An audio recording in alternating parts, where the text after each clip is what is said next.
Welcome back, beautiful people. You're listening to A Moment of Zen right here on 710 WOR, the voice of New York. I am your host, Zen Sams. Welcome to yet another amazing influencer segment brought to us by the newly CCP Digital, joined to our sponsor lineup. And in our Crypto Frontier Influencer segment, we are featuring celebrity matchmaker and life coach Carmelia Ray. She's joined by our returning contributor, Chris Pulley, who serves as CEO of CCP Digital and Bad Media Group. We're going to be discussing love in the age of cryptocurrency, to have and to coin. Now, in most places on the internet, crypto takes on a parents just don't understand vibe. Yet mentions of cryptocurrency are nearly 3 times more popular on OkCupid dating profiles now than they were last year. Tinder has seen a six-fold increase since August of 2020. The tight-knit nature of the community, in fact, lends itself to relationships. Though you may disagree on whether to buy the dip, it's safe to assume the person you're talking to generally believes in decentralization. When you're a Bitcoiner or a cryptocurrency enthusiast, it's almost like a world view. It becomes a little difficult to relate to norms, so to speak. Legend has it the first Bitcoin wedding took place in a hotel ballroom near Disney World in 2014 when David and Joyce Mondras said their vows in front of an orange Bitcoin ATM. The screen displayed a QR code adorned with heart emojis. When scanned, a transaction with data about the wedding appeared. They were unwitting trendsetters. These days, it's downright common to incorporate DeFi into your I do's. Welcoming now to the show is celebrity millionaire matchmaker Carmelia Ray, who is now accepting cryptocurrency as a form of payment for her services. Advisor to some of the world's most successful entrepreneurs. She's always believed that your network equals your net worth. She's joined by Chris Pulley, CEO of CCP Digital, a veteran boutique digital media and analytics agency. Chris consults with some of the top innovators in the blockchain, NFT, and gaming spaces. Welcome to the show, my beautiful friends. Thank you. Thank you for having us. Thank you. Happy New Year. Carmelia, you look beautiful. Chris, Thank welcome you. back. Thank you. So, Chris, I'll start with you. Okay. So, crypto is becoming more mainstream as it offers better payment security, and Carmelia is now accepting it for her matchmaking services. Statistically, credit and debit cards were the source of the majority of fraud reports among all payment methods in 2020. Talk to us about the benefits of accepting cryptocurrency as a form of payment versus the more traditional routes. Oh, thank you. Thank you, Zen, for having me on the show. And great to meet you, Carmelia. This Great is to meet you exciting. too. It's a broad question. There's so many different perspectives you can look at how crypto blockchain is intersecting with transactions in business in a myriad of areas and places. I think one of the probably biggest benefits is the speed of transaction, and depending on the size of the transaction, crypto can really facilitate a very inexpensive immediate payment. And I know as a business owner, that's something I really enjoy. Yeah, absolutely. I mean, cryptocurrency is also considered more secure than credit and debit card payments. And I'm assuming this is because cryptocurrencies don't need third party verifications, so to speak. Like when a consumer pays with cryptocurrency, their data isn't stored in a centralized hub where data breaches commonly occur, right? Rather, their information is stored in their crypto wallet. And that is key. So, yes, efficiency, safety, all of this stuff is critical. Carmelia, congrats on Yes. taking the digital leap and incorporating crypto into your business. Yeah, it actually happened organically. I had a client that I spoke to in December. She's heavily invested in crypto. She's now, I think, thinking of, and for confidentiality's sake, will not mention her, of course, but she's the one who said, "Do you accept crypto?" And I said, "Yeah, I accept crypto." So we can do that. So we're working that out right now. So I've got the wallets, have to talk to my accountant about it, but it was an easy transfer and it was done simultaneously. Here you go, the transfer was in, it's money, and actually it has appreciating value. Some people might think it's risky based on the crypto market, but if you are invested and you're knowledgeable, it's certainly something that I'm looking forward to.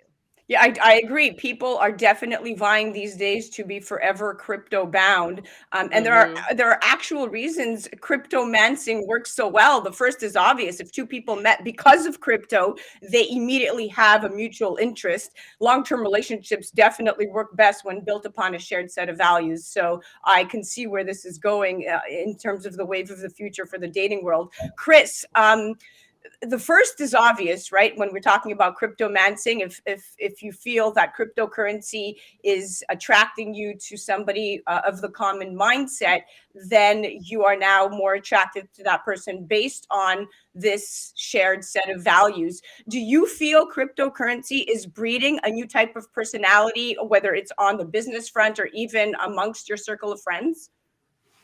Wow, that's a great question. Um, is cryptocurrency breeding a new type of personality? In my opinion, the cryptocurrency is allowing personalities to be more authentic and not have so many pressures of the financial and career world on individuals' lives, allowing a personality to really come out in new and different ways. We're moving into an era where the workforce is going to look dramatically different in how it operates moving forward, and that changes the personality construct. I'm struggling with millennials in my business that don't have to work, right? So I have to find new ways to incentivize that this generation and the support and resources in ways that is not a money motivator, which is a really interesting move as a business owner, and I could see that translating into the dating world quite dramatically, as I imagine Carmelia sees. Absolutely. And Carmelia, you know that this is going to bring me into the next question. I mean, discovering core relationship values can be hard when money is treated as a taboo subject. And according to a 2019 SunTrust survey, only half of couples talk about money before getting married. Now, crypto couples, however, buck that trend. Even if they're just debating the merits of cryptocurrency, they're still having financial conversations, and that puts them way ahead of the game. Why do you feel the crypto types are more open about money with each other, and how important is this? Well, it's so funny because a study was taken. Dr. Terry Orbrick did a study, long-term study about 300 couples that have been married.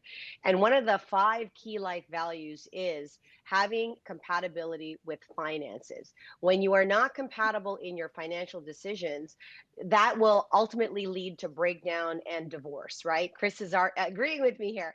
And when it comes to crypto, crypto is so new for so many people. I mean, it's new to me. For the OGs in crypto, it's not new to them. But I think the conversation, because there's a lot of unknowns and new things are coming out, the metaverse, payments, it's not yet standardized or recognized in many countries and in many retailers. So this is the reason why people who are into crypto will be more compatible and gather together because of their risk tolerance. Where those people who are more traditional and they're risk averse, it can also be very polarizing. But for those who agree with crypto, it's kind of like this new thing that they're doing together. And anytime that you're talking about finances and making sure it's an early determinator whether or not you're going to agree with this person or not. It's kind of like the vax and unvax conversation. Now we're talking about crypto. You're either into it or you're not, and that ultimately will make people have deal breakers whether or not they're going to agree with dating this person or not, because their financial decisions are just so opposite. Yeah, I agree. This is definitely a very specific type of personality, and that you're kind of sharing these core values and beliefs, like you said, whether you're risk takers, whether you're Hmm. planning, whether you walk through the motions together, but it's like-minded individuals. Chris, this is a very interesting question because it's, the how the immersive virtual world known as the metaverse, which few of us really understand, will change the traditional wedding is at the moment anyone's guess, right? And because of COVID-19 pandemic, technology is already being incorporated into ceremonies now more than ever. I mean, Zoom weddings have taken place, and some in-person ceremonies now feature live stream components for guests who can't be there. So there's really no limitations. There's a company out there called All Seated, which creates digital planning tools for weddings, and they're investing in the metaverse by creating virtual versions of real world events like the Plaza Hotel in New York. Can you talk to me about how one would go about the cost of, how do you go about determining the cost of holding a wedding in the metaverse? Is there an engineer building out an MGM ballroom versus, in front of the ocean? Talk to me about the metaverse and creating your dream wedding there. How would you start? Well, that's an interesting question. I guess the dream wedding would be up to the individuals that are having it. So as we're talking about grand ballrooms and such, I'm not sure that's going to really be leading the metaverse weddings as much as proposing and getting married at a 10,000 person esports event, or buying the ability to propose on screen while everybody's attending an event. It seems more likely with the generation that we have at hand. And getting married on Mars might be more interesting than getting married at the Grand Hotel, so to speak. So I think we're just heading into an era where the next generation is going to dictate what they're interested in and what they're passionate about. Because money in a lot of cases are becoming less and less an issue with that particular generation that has interest here, because there's so many ways financially for them to benefit. And I think that's probably one of the most interesting components, that we've got a generation growing up on learning economics and finances through cryptocurrency and gaming and full economics within inside of these games, that it's going to be interesting to see what the society looks like even a decade from now, with a financially educated society instead of a financially illiterate society. Oh, yeah, I agree. I mean, right now, especially millennials, like you said, who are sitting at the forefront of this digital process, are looking at the metaverse and they're thinking guest lists that number in the thousands, gift registries that feature NFTs, non-fungible tokens for those unfamiliar, maybe even destination weddings, like you said, right, in space. And of course, this requires skill sets of software engineering and a role that's typically not wedding budget at the moment. But of course, what you do at CCP Digital is put all of this together, which is quite impressive, because you, my friend, are at the forefront of the digital process. And Carmelia, so are you. And I thank you both for coming on. This was a great, insightful session. Thank you. Thank you so much. Really appreciate it. Absolutely. That was Chris Pulley, CEO of CCP Digital, Carmelia Ray, Celebrity Matchmaker. You could find them on the gram at ccp.digital, at Carmelia Ray. You could also check out CCP on their website at ccpdigital.com, and definitely check out Carmelia Ray at carmeliaray.com. You're listening to A Moment of Zen right here on 710 WOR, the voice of New York. I'm your host, Zen Sams. We'll be right back after this.